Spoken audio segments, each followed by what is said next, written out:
If we have summary data in Excel, it's relatively straightforward to get a chart out of it. What I've got here is the count of male and female people by their age group in a particular town. So if I wanted to do a bar chart of this, I would simply select the summary table, go to Insert, and choose a bar chart, which Excel calls a column chart if it's vertical and a bar chart if it's horizontal. As far as I know, the rest of the world just always calls them bar charts. And that works.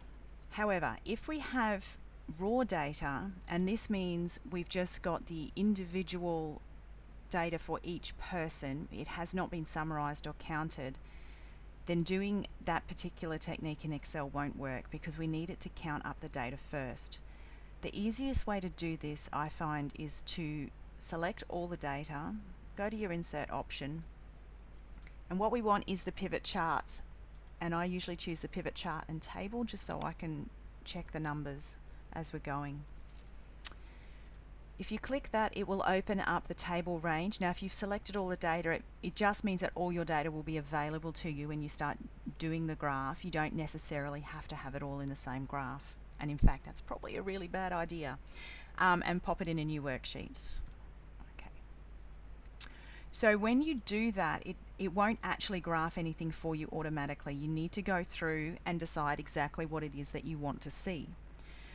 So for the Titanic data, because we know that there was, well, hopefully most people are aware, if not from the movie, from history class in school, that there were some differences in survival based on how rich or poor you were and what your gender was. So if we wanted to start with, say, passenger class and look at the survival within first, second and third class, that means we want our passenger class as the x-axis variable. So I will tick off passenger class and it pops that into axis categories. And you can see that that's been put into the graph, but it still hasn't actually counted anything yet.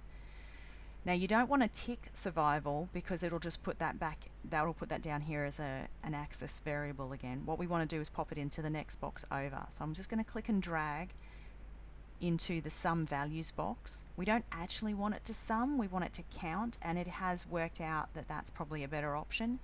If it does come in as sum, meaning it's going to add everything up, just click onto the little arrow, choose the value field settings, and then change it from sum to count. So now we've got the count of survival. Small problem, it hasn't divided it into the zeros and ones, so we want to see who actually survived and who died. To do that, we also need to put the survival into the legend series option, and then it will pop up as the legend over here. So get survival again and drop it into the legend box. And now we've got those who survived and those who died, and also our mysterious blank column, which always shows up in Excel. So let's go about fixing this graph to make it just a little bit easier to read. On the survived option, just toggle that and uncheck blank because we don't need that. And we really want to add some labels here because the 0 and 1 will not be clear to anyone reading the graph.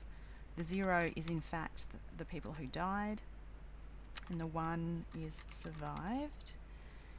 And we might even want to change the labels for the passenger class to be a little bit more user-friendly. First, second and third.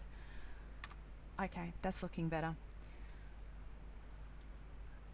I'm not entirely sure that having them clustered is the easiest way to compare proportions. So it looks like more people survived in first class, but it's a little bit hard to compare it across the classes in this format. So what I want to do is change the chart type to be a stacked one instead. We can do this in two ways. You can go to Design and change chart type, or you can right click somewhere in the white chart area and choose Change Chart Type.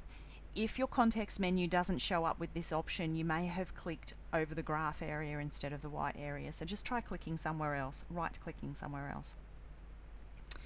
And the next one across is the stacked column. So that's okay. The problem now is that it's really clear that we've got different numbers of people in first, second and third class. So we can't compare this proportion to this proportion because there's a different total in each of these classes. So in this case what we probably want is the stacked bar chart in percentages. So I'm going to go back into my change chart type and choose the next one, which is the 100% stacked column. So that's looking better. Now it's really clear how many survived out of first, second and third.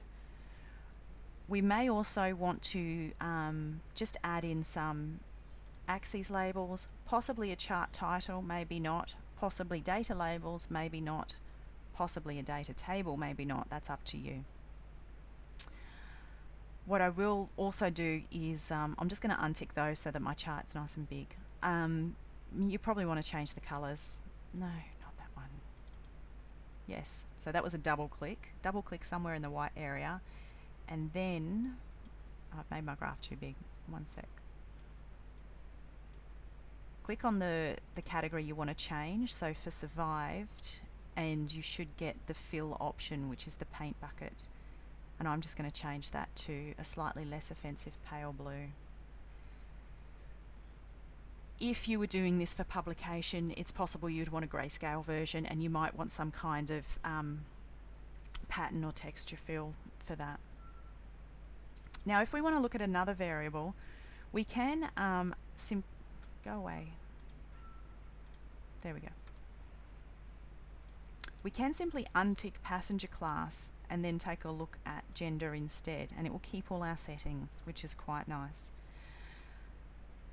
And here we can see that your chances of survival were vastly increased if you were a female.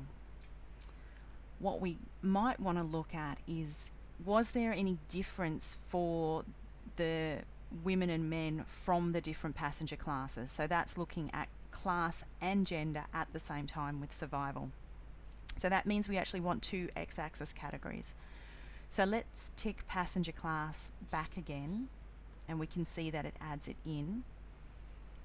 And what this is showing us, I'll just make that bigger.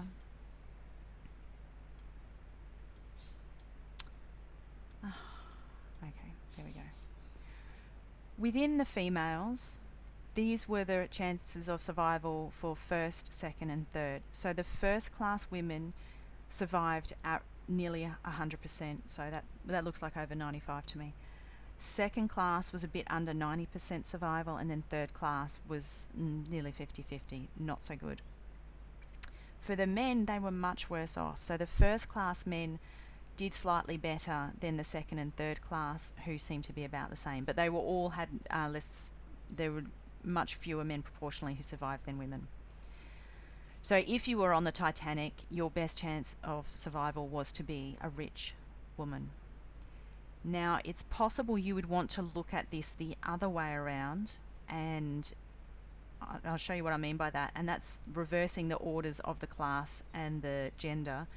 If you need to do that, you simply drag the order they appear in this box. So I'll just move the class above the gender, and now we can see that that comparison is being done within each class. There's no right or wrong way to do this. It's just a matter of what it is that you're trying to illustrate in your data, or what you're trying to find out.